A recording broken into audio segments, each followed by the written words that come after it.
आज की इस वीडियो में आज मैं कक्षा 9वीं वाले विद्यार्थियों को विज्ञान सब्जेक्ट का अध्याय 6 बताने जा रहा हूँ। तो अध्याय 6 में दिया हुआ है जीवन की मौलिक इकाई कोशिका दिया हुआ है। ठीक है, अब मैं आपको यहाँ से इम्पोर्टेंट प्रश्न दिखा देता हूँ। इम्पोर्टेंट प्रश्न देखो, पहला प्रश्न क्या है? पहला प्रश्न है, क्या सारी कोशिकाएं एक समान है? तो कोशिका जो है ना, सभी कोशिका एक समान नहीं होता है। ठीक है, क्या लिखना है यहाँ पे? देखो, समान नहीं है, ये आकार में छोटे या बड़े होते रहते हैं। दूसरा प्रश्न, कोशिका के अंगों में किस प्रकार के संबंध है? तो कोशिका के अंगों में किस प्रकार के संबंध है? तो उत्तर आपको लेना है, कोशिका के अंग एक दूसरे के विभिन्न तरह के संबंध बनाए रहते हैं। वे एक दूसरे से जुड़े हुए एवं झिल्लीबद्ध आवरण से घिरे रहते हैं। तीसरा प्रश्न है, लाइसोसोम क्या है? तो लाइसोसोम दोहरी झिल्ली युक्त कोशिकांग है, जिसमें कई प्रकार के पदार्थों के पाचन हेतु एंजाइम पाए जाते हैं। चौथा, कोशिका क्या है? कोशिका की खोज किसने की थी? तो उत्तर क्या लिखना है, कोशिका एक रचनात्मक और कार्यात्मक इकाई को कोशिका कहते हैं। किसको? रचनात्मक और कार्यात्मक इकाई को कोशिका कहते हैं। और कोशिका की खोज रॉबर्ट हुक ने सन 1665 में की थी। दो वैज्ञानिकों के नाम बताइए जिन्होंने कोशिका सिद्धांत दिया। एक नाम है स्लीडेन और दूसरा नाम है स्वान। इन दोनों ने कोशिका का क्या दिया था? सिद्धांत प्रतिपादित किया था। छठवां प्रश्न, प्रकाश संश्लेषी कोशिकांग के नाम लिखिए। तो प्रकाश से संश्लेषी कोशिकांग है क्लोरोप्लास्ट। अनुवांशिक लक्षण को धारण करने वाली इकाई का नाम लिखिए। तो अनुवांशिक लक्षण को धारण करने वाली इकाई का नाम है जीन। कोशिका झिल्ली और कोशिका भित्ति में एक अंतर लिखिए। तो कोशिका झिल्ली और कोशिका भित्ति में अंतर क्या है? तो पहला देखो, कोशिका के चारों ओर एक पतली झिल्ली पाई जाती है, जिसे क्या कहते हैं? कोशिका झिल्ली कहते हैं। पर कोशिका भित्ति क्या होता है? कोशिका भित्ति होता है कोशिका झिल्ली के बाहर मुख्यतः सेल्यूलोज की एक बनी मजबूत परत पाई जाती है, जिसे कोशिका भित्ति कहते हैं। प्रारूप जंतु कोशिका का नाम चित्र बनाइए। तो चित्र बनाना है तो ये वहीं पे देखेंगे। ठीक है, अभी छोड़ दो यहाँ पे। चलो आगे देखो, कोशिका सिद्धांत की रचना के बारे में हमारी समझ को स्पष्ट करता है, कैसे समझाइए? तो उत्तर क्या लिखना है, कोशिका सिद्धांत जीवों की संरचना के बारे में हमारी समझ के अग्रिम बिंदुओं के माध्यम से स्पष्ट करता है। पहला, हमें ज्ञात होता है कि सभी सजीव कोशिकाओं उत्कों और अंतः कोशिकीय पदार्थों से बनते हैं। दूसरा है, कोशिका ही जीवों की संरचनात्मक और क्रियात्मक इकाई है। सभी कोशिकाएं पहले से उपस्थित कोशिकाओं से पैदा होती है। अगला प्रश्न है, माइटोकॉन्ड्रिया तथा लवक में दो समानताएं तथा एक असमानताएं लिखिए। उत्तर देखो, माइटोकॉन्ड्रिया दोहरी झिल्ली से घिरे होते हैं, जबकि हरित लवक दोहरी झिल्ली के द्वारा घिरा होता है। इसका आकार गोलाकार होता है, जबकि लेंस गोलाकार होता है। ठीक है, हरित लवक में। तीसरा है, इसे कोशिका का ऊर्जा घर कहते हैं और इसे कोशिका का रसोई घर कहते हैं। ऐसे दो कोशिकांग का नाम बताइए जिनमें स्वयं का अनुवांशिक पदार्थ होता है। तो स्वयं का अनुवांशिक पदार्थ एक तो है क्लोरोप्लास्ट में होता है और एक होता है माइटोकॉन्ड्रिया में होता है, में स्वयं का अनुवांशिक पदार्थ होता है। छठवां प्रश्न, कोशिका सिद्धांत क्या है? लिखिए। सभी सजीव कोशिकाओं और उनके समूह से बनते हैं।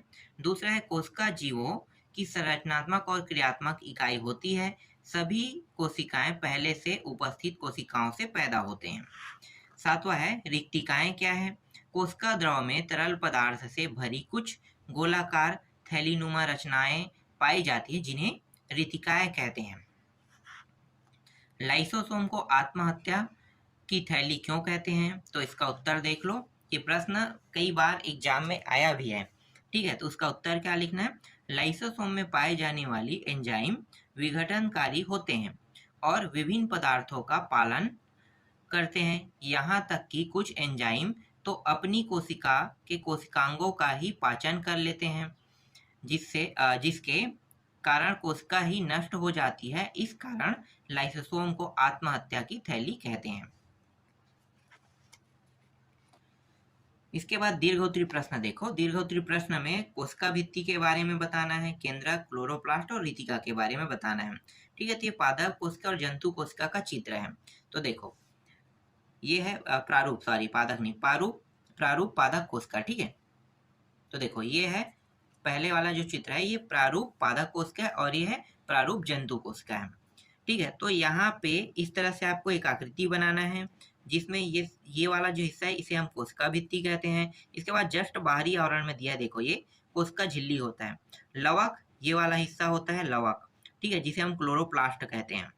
फिर केंद्रक, केंद्रक यहाँ पे पाया गया, देखो तो ये वाला हिस्सा भी बता सकते हो यहाँ पे केंद्रक। ठीक है, तो दोनों में ये चीज सभी दोनों में ना समान समान है, बस आकृति अलग है। देखना हर चीज दोनों में समान है, आकृति बस अलग है। ठीक है, तो यहाँ पे पादप कोशिका और जंतु कोशिका के बारे में बताया है। ठीक है, आगे देखते हैं। देखो छठवां प्रश्न, इसमें ज्यादा प्रश्न नहीं, बहुत कम प्रश्न है। आपको ज्यादा प्रश्न देखने को नहीं मिलेगा, बहुत कम प्रश्न है। देखो प्रोक्रियोटिक कोशिका और यूक्रेयोटिक कोशिकाओं से किस प्रकार भिन्न होता है। तो यहाँ पे आप देख सकते हो आकार में भिन्न है। ठीक है, इसका आकार इसके आकार ये है, और कोशिका भित्ति, ठीक है, केंद्रक झिल्ली, सेंट्रियोल, तो यहाँ पे भिन्नता बताई गई है दोनों में। ठीक है, तो कम से कम यहाँ पे 9 दिया है, 8 कम से कम आपको पढ़ना है। फिर केंद्रिका, गुणसूत्र, कोशिकांग, कोशिका विभाजन, ठीक है, और अंतिम जो है 9वां जो है ये आपको दिखाई दे रहा होगा, उदाहरण लिंगी प्रजनन। ठीक है, तो ये इतना ही बस है, इसमें दोनों में अंतर है। चलो आगे देखते हैं। इसके बाद देखो तीसरा प्रश्न। तीसरा प्रश्न में क्या दिया है, पौधे के उन भागों के नाम लिखे जिनमें रंगीन लवक, हरित लवक एवं रंगहीन लवक पाए जाते हैं। तो रंगीन लवक क्या होता है, रंगीन और रंगीन लवक, हरित लवक और एक होता है रंगहीन लवक। इसके बारे में देख लेते हैं। तो देखो इसमें वर्णक पाए जाते हैं, ये कई रंगों के होते हैं, यह रंगीन लवक होते हैं। इनमें से हरे रंग के लवक क्लोरोप्लास्ट कहलाते हैं। इसका आकार डिस्कोनुमा, अंडाकार, लेंस के आकार सीढ़ीनुमा, सितारेनुमा, कुंडलाकार, जालनुमा इत्यादि उदाहरण बीज, पुष्प एवं फल के रंग हैं। इसी तरह से हरित लवक क्या होता है, यह हरे रंग के कई लवक होती है। क्योंकि इनमें क्लोरोप्लास्ट पाया जाता है, इसे कोशिका का रसोई घर कहा जाता है। क्योंकि यहाँ पर प्रकाश संश्लेषण की क्रिया द्वारा सूर्य की तथा क्लोरोफिल की उपस्थिति में पेड़ पौधे भोजन का निर्माण करते हैं। जैसे कि पेड़ पौधे का हरा भाग, जैसे हरा भाग से मतलब पत्ता।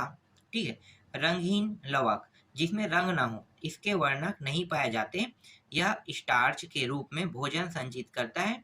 इसे हम मक्के के बीज, आलू, मूली आदि में देखा जाता है। अंतिम इसके बाद देखो चौथा प्रश्न।